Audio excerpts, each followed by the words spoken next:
Welcome to today's lesson in biology. This is your tutor, Mr. Mudenda Witness. Okay, so today we have the new topic. Actually, this is my first webinar of this subject, and we are looking at transport in flowering plants. Transport in flowering plants. By definition, transport transport, we are saying that this is the movement, this is the movement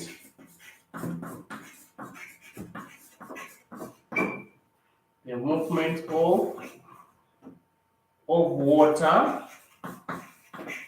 comma, mineral salts,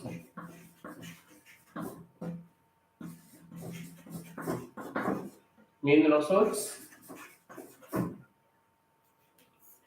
and food in a plant. From the point, or rather, let me say from the site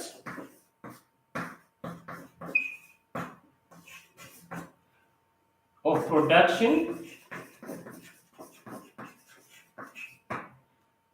from the site of production to the site of usage. Okay, so we are saying that transport, this is the movement of water, mineral salts, and food in a plant from the site of production to the site of usage. This is the movement of water, mineral salts, and food in a plant, okay, from the site of production to the site of usage. That is what we mean by transport in plants. Now, we have to look at the reasons, or rather, why transport is needed in a plant. Okay, why transport is needed in a plant. So I'll say reasons for transport.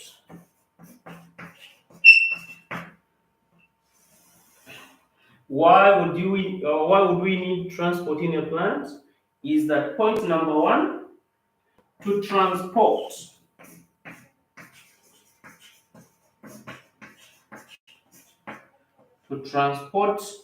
water and mineral salts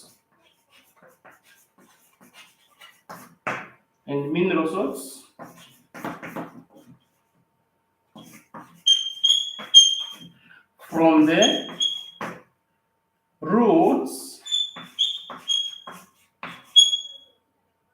the roots to all parts, from the roots to all parts of the plant. Okay, from the roots to all parts of the plant.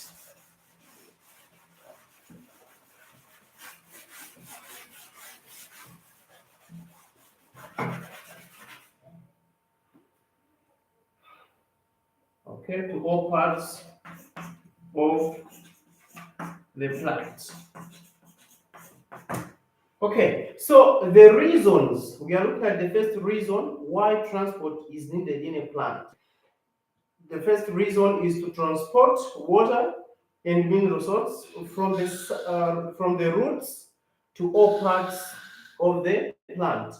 We are saying that from the roots because water and mineral salts, it is found deep down the soil. Hence, the roots are the one to help to get the water and also the mineral salts from deep down the soil to all parts of the plant where usage may be needed. Okay, so the second point, see that to transport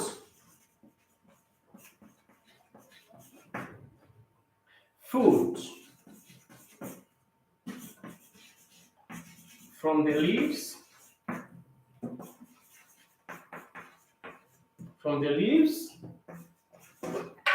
okay, from the leaves to all parts of a plant. Okay, so the second point is that there will be transportation of food from the leaves to all parts of a plant. The main reason is that our food is produced from the leaves by the process of photosynthesis. Okay? The third point is that transport is important because it is there to transport, okay, to transport hormones. It's there to transport hormones.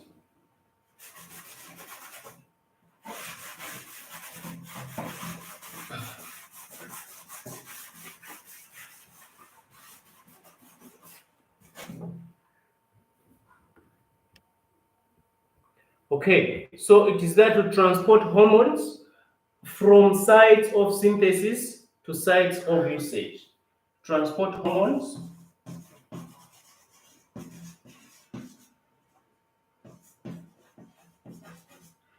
from the site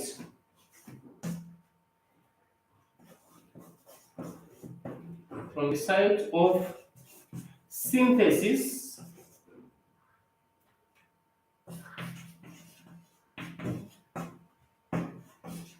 to the site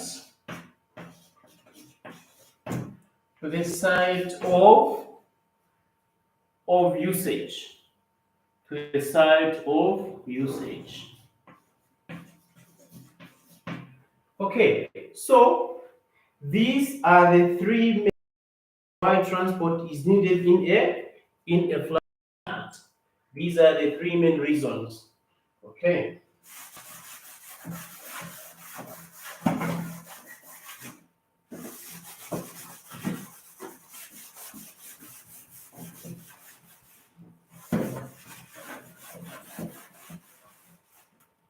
Now, from here, we have to know that the whole transportation system in a plant, it has a certain term which is used to describe it.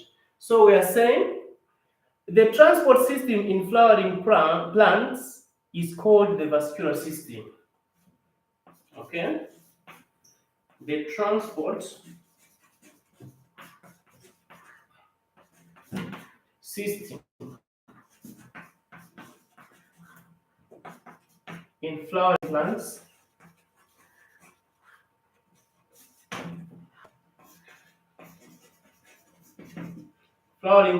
is called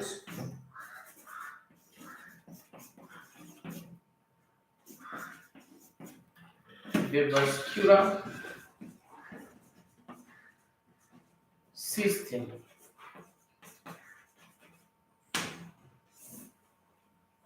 So, vascular system, it is the transport system in a flowering plant.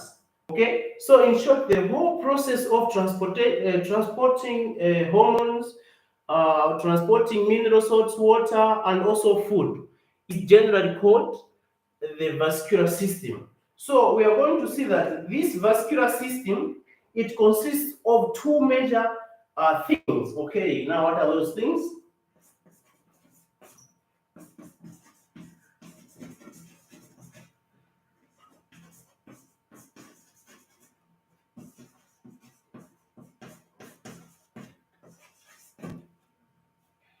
So the vascular system consists of the xylem and the phloem.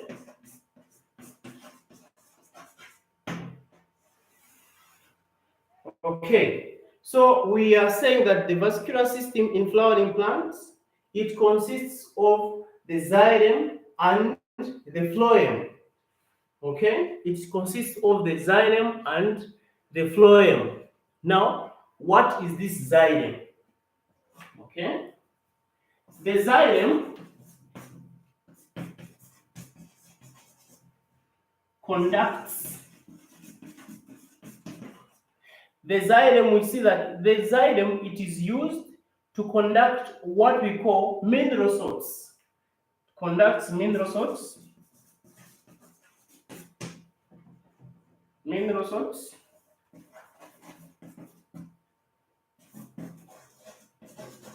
I'm sure it conducts mineral salts from the roots.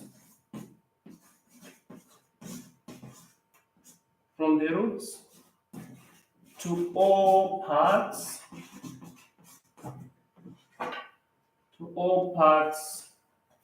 of the plant.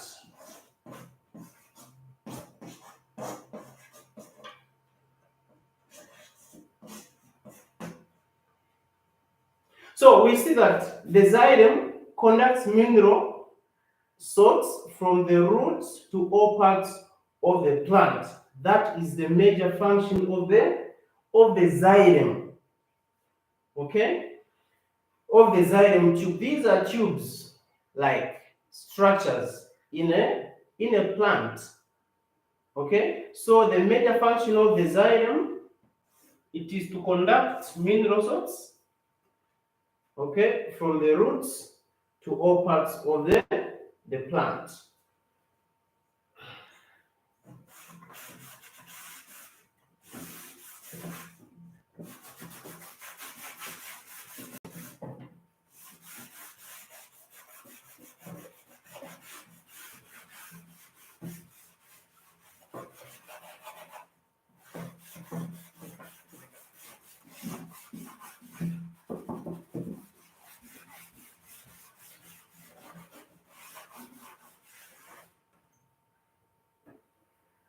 Okay, so what about the phloem? Sorry, the phloem transports manufactured foods from the leaves to other parts of the plant.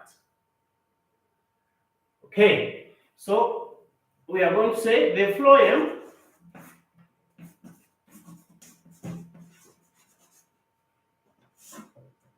conducts foods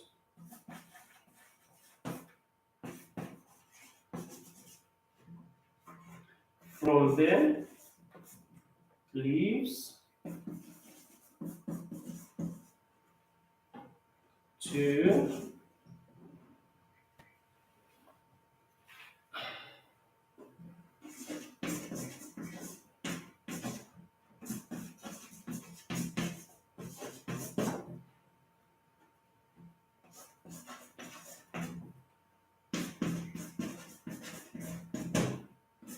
okay. So we see that the phloem, it conducts food from the leaves to other parts of the plant. This is, like I explained the first point area on the reasons why plants need transport. I mentioned to say food is transported from the leaves because that is where photosynthesis occurs from. That is where photosynthesis takes place. That's the main reason why the phloem conducts food. Okay, so this is just a vessel that will allow food to be transported through it. Okay, from the point of production, which is in the leaves, up to the point of usage in a plant. Okay, so from there we have to dive in now without more time wasting to look at now the arrangement of vascular tissues in dicots and monocots. Arrangement of vascular tissues.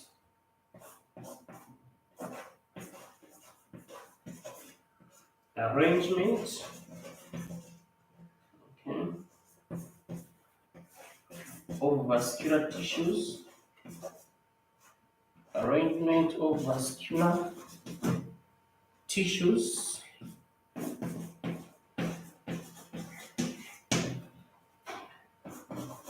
in monocots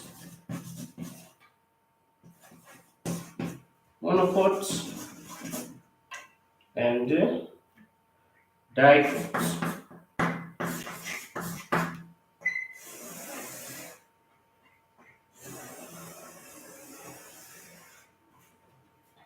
Okay, now what are the arrangements of vascular tissues in monocot and dicot? Now, when we talk about monocot and dicot, we are talking about either monocot can be in a stem or it can be in a root. So look at both the monocot arrangement of these vascular tissues in a root and also in a stem, as well as the dicot arrangement of vascular tissues both in a root and also in a stem. So these are just simple terms. We know that mono simply means one, and then di, it's two. So we'll see anyway the arrangement of these vascular tissues. So we are going to start A by looking at the arrangement of these tissues as a cross section of a dicot root. Okay, cross section of a dicot root.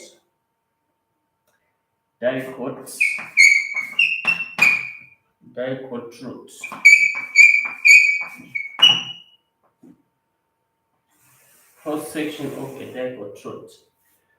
Okay, so I'm looking on the screen because the network might cut in time. So I'm so conscious. I don't know what happened yesterday to happen again. Okay.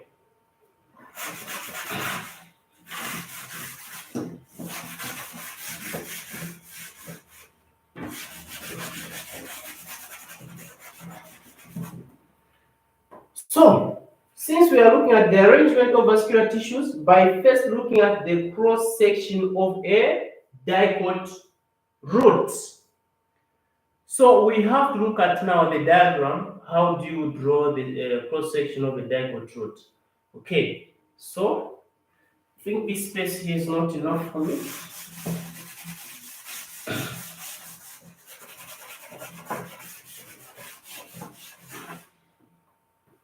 Okay, so we're going to have something like this. Okay, let me say 1, 2, 3. These are roots that we are drawing. Okay.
Okay, so this is what we have here.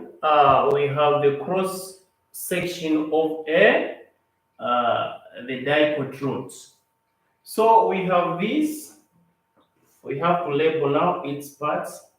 We have this as the roots, root here. Okay. We also have this as the epidermis.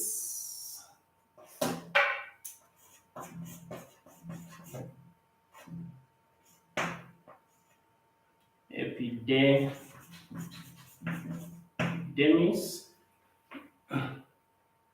We also have this inner part here, which is our phloem.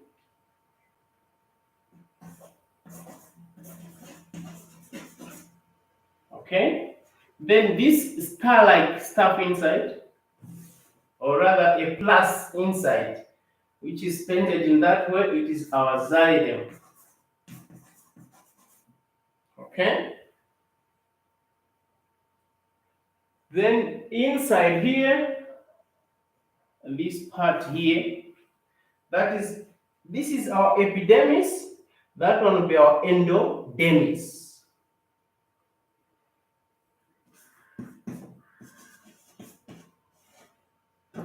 Endodermis.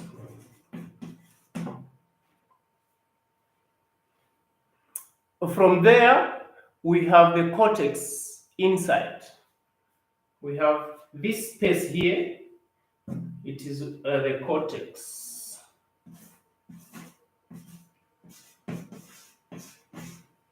Okay, so the cross section of a dipole root consists of these parts, and this is how it looks like. We have the root here. These stuff that you're able to see, and then the inner part. Okay, the inner part of it, first of all, let me follow the steps. Then you have the outer part of this whole thing, which is the root. We have the epidermis, it's the outer layer or the outer part of the root. And then we have inside it, we have this part, other layer, which surrounds the xylem and also the phloem, is our endodermis. Okay? Then apart from our endodermis, we also have this, our phloem, which is just the vessels which surrounds the xylem. Okay, there are four inside. That is our phloem, and then the plus sign inside there. This stuff which looks like a plus inside is our xylem. Okay, so that is clear.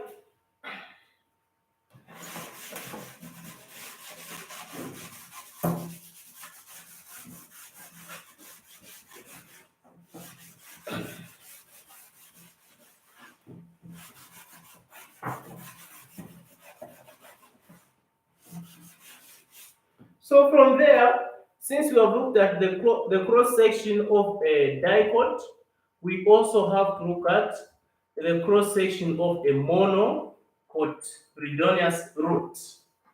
That is our B. Okay.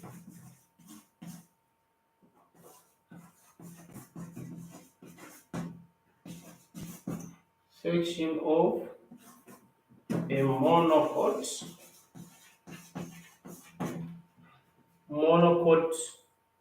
roots.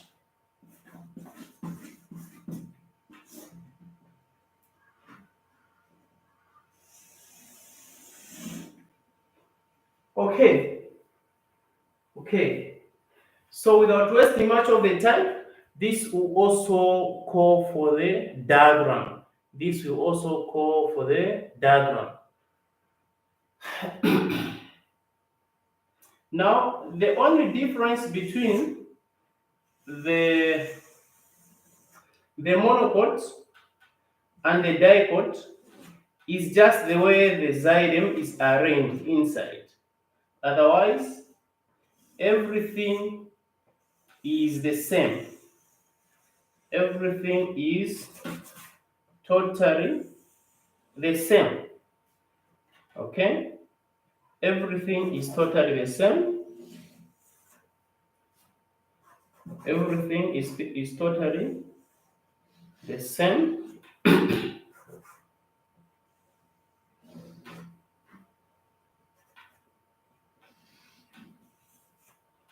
Okay. So we have that shape. Okay, and then inside it is our cortex, which is the one which surrounds our xylem inside and also our phloem. Okay,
so this is the diagram of a monocot root. Okay, you can see that the whole diagram is just the same, but inside there, instead of having that plus sign you are seeing, the xylem is no longer like a plus sign inside there, but instead it is now cut. Okay, it has got so many vessels inside it, but it's no longer that one big vessel that we are seeing. And then around it, as usual, is the phloem. Okay, around it is as usual the phloem. Okay, the phloem here, the xylem. We have the epidermis.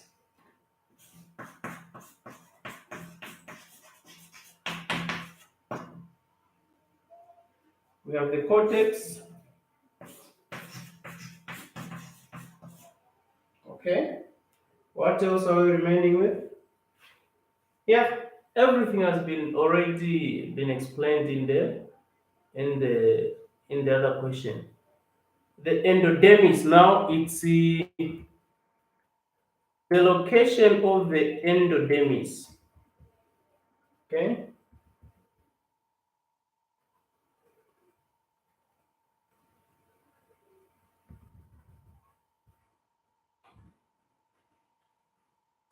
cortex is not there, but here is the endodermis. Endo